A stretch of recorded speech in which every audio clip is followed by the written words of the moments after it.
Pic-A-Talk, and this is Speak Your Mind.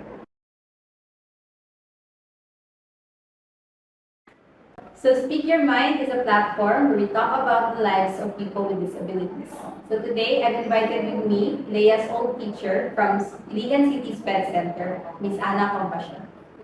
Hello, ma'am. Good morning. Thank you so much for agreeing to this interview. So how are you today? I'm fine, I feel good, Okay, that's and good. excited of this occasion. Okay, it's good to know. So, ma'am, can you tell us a little bit more about yourself, what it is that you do?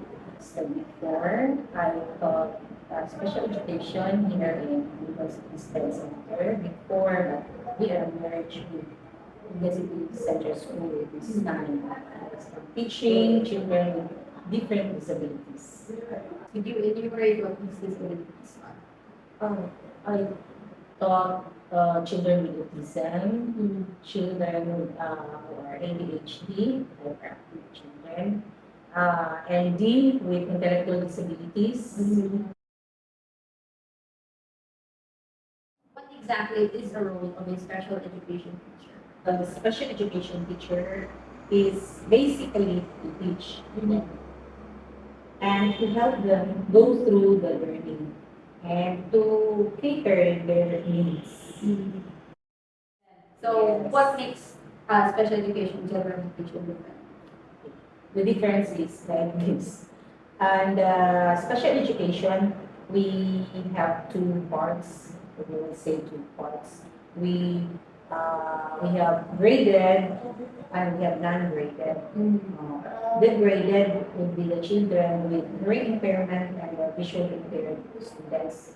Uh, because they can follow instructions and they're okay, they can follow the curriculum which they have this English, they learn English, math, AP, science like that. Yeah. Whereas the other one, the non-graded, which I am teaching, non-graded special class, we don't follow. We have to teach them the basic, like the reading, the English, then mathematics, like that. So, it's self-paced, like it depends on your pace. Yeah, we follow also the IEP, the individualized educational plan for each students. Wherein, like for example, this child needs to improve in her writing, so that's her or his plan. Yeah. The other one is maybe she already knows a little bit of reading and read CBC, so maybe he or she can go to the mainstream. So we focus on that. So we follow the IEP. Okay. So it's really customized for each student. It's Yes. not like general education wherein general yung siya mga Yes, we have to follow those curriculum. So now that you've explained the difference between general education and special education, as a special education teacher, what are your different techniques or strategies that you use to help each child with disabilities? Okay. For me, I use a lot of teaching techniques and strategies. It will depend on the group of students. I use more materials, toys like that, to let them learn. Like, for example, I have an innovation that I made. We call it spell in read board. Do you have the board here? Okay, so Ma'am Ana has brought out her innovation, her spell in read board. So she created this to help her kids learn how to read a lot easier during a classroom setting. So Ma'am Ana, can you explain your spell in read board? Okay. This is my innovation. It's not yet validated, but it's going to be. It's spell in, read words. Spell in that they can spell, then read. From bottom to one. So you came up with this, Mom, based on your experience sa kids in Yeah. class, like how Yeah. you teach them how to read. Yes, yes. So, I try to find ways that they can read easy for spell words easy. So it's a kind of game lang. No? This is what's inside. Have you used it with your students, ma'am? Yeah, last year, no, earlier this year, but not all. This one, it's a board, a kind of a board. Yeah, instructions. Then here is it. For example, this one is the word That clap.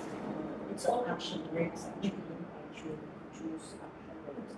At the back of this, yes, that one. I have here instruction how to play. Then you have to open this one, then the board and the chips. Okay.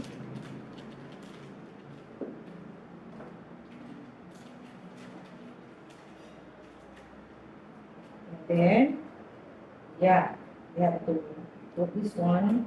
So you just put that sa table actually. Like that.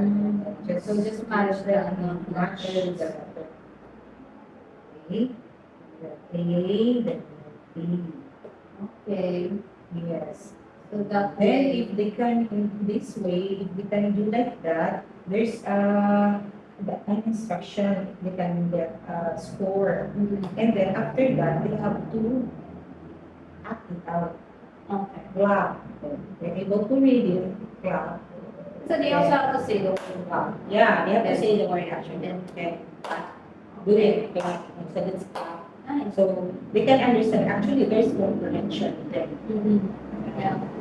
The word clap is like this. Yeah. Clap. Okay. That's nice. So far, ma'am, when you use it with your students, how was the experience? Well, the experience is exciting. Actually, I was happy when I first did it to my students because they were excited of the board, Yeah. the stars, like that, like the color. Yeah. First with the color, then when they saw the chips, the same, no? They are very eager to use it or to play with it, and then guide them that this is what they're going to do. But not all of them can put the exact chips to the letters. Though this is very easy, but it's not easy for them. Yeah. Not all of them. And so thank you so much, ma'am, for showing us your innovation. It's a really great thing that you created it based on your hands-on experience with the students. So I'm pretty sure it's going to be very helpful for other students as well.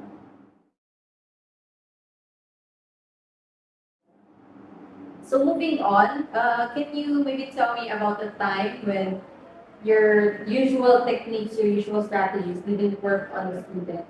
And how did you adjust to them, and how did you maximize their learning experience? Okay. There are times that the children or the child is not ready for that lesson. Actually, it's true.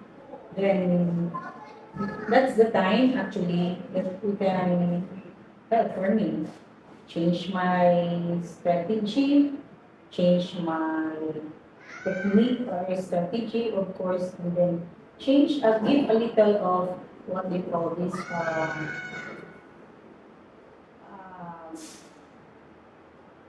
intervention to make the child ready for whatever lesson I have prepared. Sometimes, if the child has a tantrums, Yeah. so that's the most difficult time. I was going to ask. Oh, so what I did, usually it happened that I will focus on the behavior she was having, and then help him or her to cool down. Okay. So Maybe you could give a more specific experience. Maybe I'll ask, like whenever when she throws a tantrum or she's not in the mood to learn, how do you address that? okay. Kang layaw. to talk about Leah. Many times actually that I experienced with her, like we are about to start. Actually, we're starting already. I am even in the activities already. If Leah, this is what she always, if she, actually, Leah doesn't like to be, if you give more instruction, Yeah. she doesn't like that one. So give one instruction, then leave her. Yeah. So if you cannot do that, magtantrum siya. Yeah. She knew what you had said, that you write this one, leave her. Because if you will not, maluan ka nila. Oh.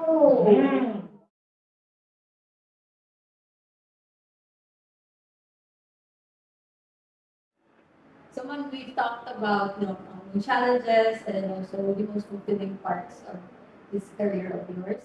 And you also mentioned na some parents are in denial their kids have disabilities despite the fact that they enroll their kids to SPED schools. So that is very understandable naman. Okay. Parenting in itself is already difficult enough. How much more when you find out that your child has a disability, that's another challenge for you as a parent. What would be your advice to parents na bago lang nakabalo that their child has a disability or to parents who are still in denial of that? First things, do not deny. I will always say, please do not deny because it will not help you. It will not help their child. Actually, as we grow. Kaya hindi pwede man magtago-tago lang. For more than months, years to come, we will not be able to cover it. Kaya they themselves know the beginning that there's something going on with their child that they need to address. So I think dili nila i-deny, then they have to go to a developmental doctor that will assess their child, then go to a teacher in the special education classes. Now would help them also go through in the learning of their children. Then, ano lang, will nila i-deny, then accept. It's very difficult to accept. Mahirap lang. Very difficult. You can understand. Mga estudyante, ako mga sa mga estudyante, until this time, they are already involved. Yun yung pagaling na, believe pa nila ako na special child. Kuha naman siya, more gina yung behavior mo, yung yung behavior, but no, it's not. No, it's not. Hindi lang ang behavior. Kaya that, you know, we suggest mga parents that wala pa nila na-access nila ang doctor. It's because they don't have enough money. It's very expensive. Yeah, and also very rare po, di ba? Ma'am, Yeah. wala sa Iligan. Oh, wala. I'm correct. Because Sa Cagayan, Yeah. Cebu. si Leia kay gidala pa siya to Cagayan para Mm. ma-assess siya sa development siya. Mm. And then gidala siya sa Cebu para makuha siya speech therapist. So, yeah, very siya. Expensive siya to have a child with disabilities because you have to meet their needs, you have to figure out kung saan kung ilang needs that you need to provide. Yeah, so, nag-i-apply ng mga parents natin na it's just kung anong delay lang ng ilang stage. Oo. Because wala man nila nagpatanaw, nag-access. So, the teacher, of course, hindi man may pwede mag-diagnose. So, we cannot say nga, no, kung anong na siya, ang anig yun. We cannot insist na maugin na siya, di ba? At the same time, but then, we can understand. We also know how to see the needs of the children. Because we were exposed to it, we studied about it, but then, kinahanglan din namin to take assessment sa doctor. So sila, we always try to cover up. No, it's just the ani, kay Dugay, kung muna siya nakasulti kay bisan until this time, Dugay, pwede ako makasulti. Maraya na ba? So, stop denying to the parents. They will not help. Yeah. Instead, accept it, kay para daghan openings nga makapa-improve sa ilang mga anak. At maka-ease po sa ilang hardness o sa ilang difficulties in their emotions, Yeah. sa ilang as parents. Then, it's not easy. It's not easy to have one as a parent. Kaya, mura makuna siya, o stigma na po siya. Ang stigma mo, hadlok ka.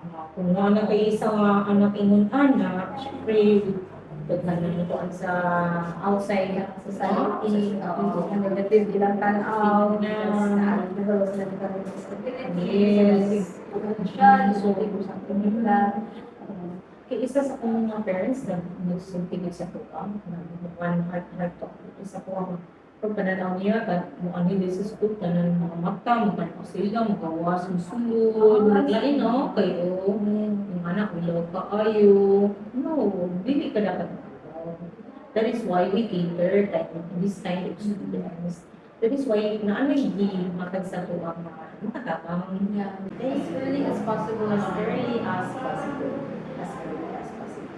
The time na imong na-notice sa imong child, uy, dili lang, marami ka siya ma-respond, uy, lahi na yung interest, dili man siya romantic, dili na siya ka-eye to eye contact sa kuha, uy, yung ano. So then go, the moment you're suspicious already of the behavior or the pace of learning sa imong anak, as early, anak, do something.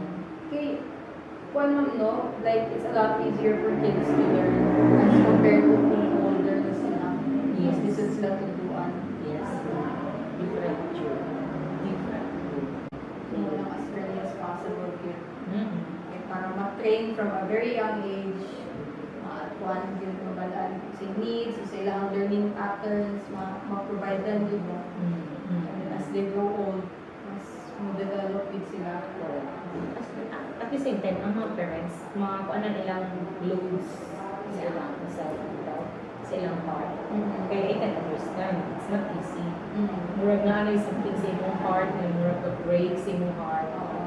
So sabi ganahan, di ba mo? Because of this kind of nato, mamami siya, nato na kayo na. Plus the difficult of taking risks of keeping the child, taking care of the child, the responsibilities that is. But then, if we will accept, we will not deny. Murag easier lang siya. Murag di nakakaari mo na, grabe ka heavy na ako. It's a load of emotionally, physically, mentally. Though it's there, but it's not that heavy.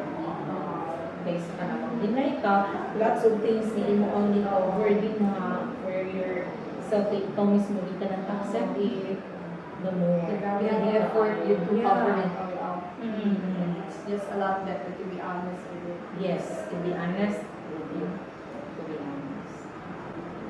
So thank you so much, Ma'am Ana, for that advice. And thank you so much for our viewers for staying tuned until the very end.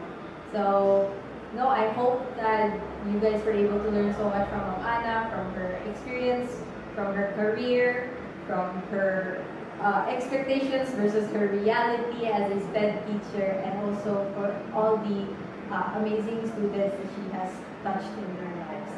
So hopefully you guys have found something very insightful, and let us know in the comments below what was your takeaway from this session and what was your favorite part of the talk. So thank you so much for tuning in. Don't forget to like and subscribe, and I'll see you next time. Bye!